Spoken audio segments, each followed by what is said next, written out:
if you're watching this video, the turtle is not going well. So I bought me some new Sharpies. One has more of a thicker nib, one has a really skinny nib, which if I can get it open, you'll see. There we go. Still a little difficult to see. It's so tiny. There we go. It focuses a little bit better. So I've been wanting to try one of these reverse coloring books for a while, but I'm not really a drawer, and so I haven't picked one up. But recently I've been seeing these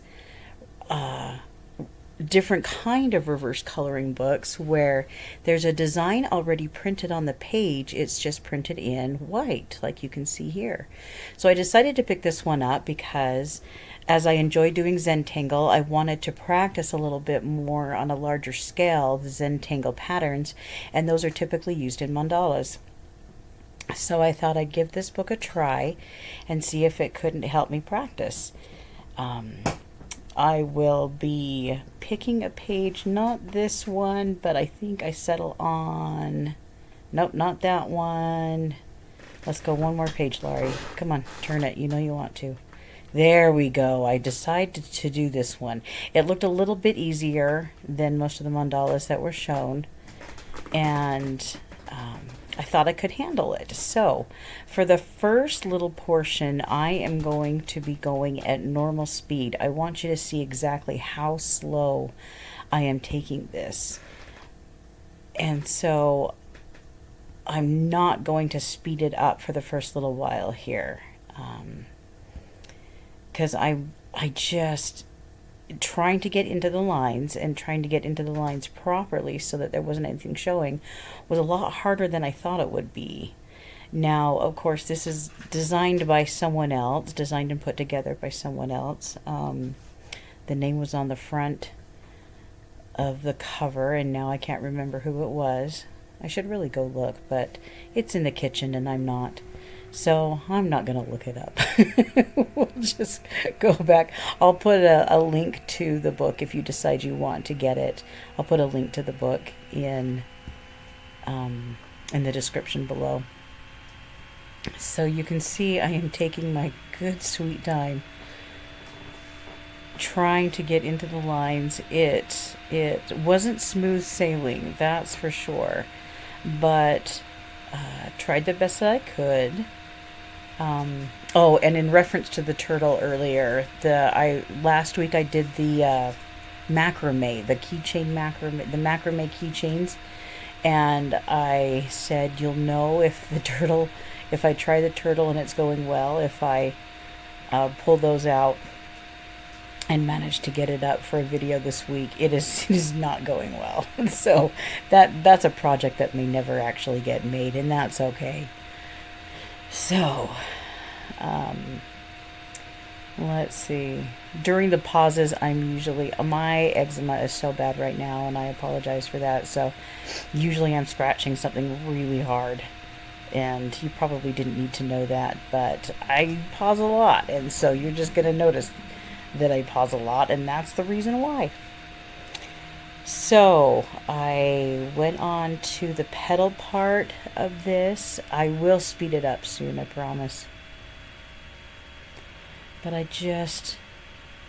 wanted to take my time. I didn't want to rush through it. I wanted to make sure that I was being as careful as possible, and it was interesting to me to note when first of all, my hand was killing me. I don't know if you can tell how tightly I am gripping that pen, but I was gripping it pretty tight, and I've got arthritis in my thumbs, and so by the time I was done, my thumbs were aching. My thumbs, both of them. I wasn't drawing with both hands. My thumb in my right hand was absolutely aching. I had to massage it out quite a bit, because I was gripping the pen so tight, and that's probably not a good thing, especially with some of the flow of the lines and trying to get get them as straight as possible. I don't know what a good technique for that is. I was my daughter just brought the book into me. She's such a sweetheart. So it's by James M. Everly, and he has several of these kind of reverse coloring books that were online. The only problem was it didn't give you a chance to go in and look at the different designs while online. And so if I had known what the designs looked like and that they were all, instead of a central mandala, that's kind of what I was hoping for. And the front of the book was a little bit misleading because it looks like a centralized mandala that you work out from, but instead, as you can see in the picture, you got 4 different quadrants that you're actually working at. And so I've sped it up now. Now that you've seen how long it took me just to do that first little bit, I have sped it up to 5 times the original speed. So that was not something that I was looking for. And so I'm not sure if I would have purchased the book knowing what I know now. However, I've got it, and it's got some great pictures in there that I will continue to practice on and try to, what's the word I want? Try to perfect my technique. I don't know that I will ever be perfect at it, but I can at least get better at it, that's for sure. And so, that being said, I also, one thing I really liked about this book was the color palette, because I loved the color teal. And so this was right up my alley. One thing I didn't like about the book was the color palette, because all of the pictures are in the color teal. It's basically the same print almost in every single picture, and so that it would have been nice to have had some other colors incorporated in it, but it's all mostly teals. And so yeah, so it was a fun book. It was a fun mandala to work on. I will, like I said, continue to color in it because I want to practice the mandala techniques. Will I buy another one of his books? I don't know. I do have one coming. It's my birthday month, and my son asked me what I wanted for my birthday. And one of the books that is this same kind of technique, except not a mandala, it's fairy houses. He's going to be sending me for my birthday, so I will post on that when I get that. I'm really excited for it. So I just hope that you enjoy this video. I will be playing music for the rest of it. If you like music, you're welcome to listen. If you don't, feel free to mute it and continue watching as this mandala comes together. I hope that you all make this a beautiful day. You all have a beautiful day and make it a great week. And we will not see you next week as my husband goes in for surgery, but I should be up and posting the week after that. All right, everybody. Take care. Bye-bye.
you.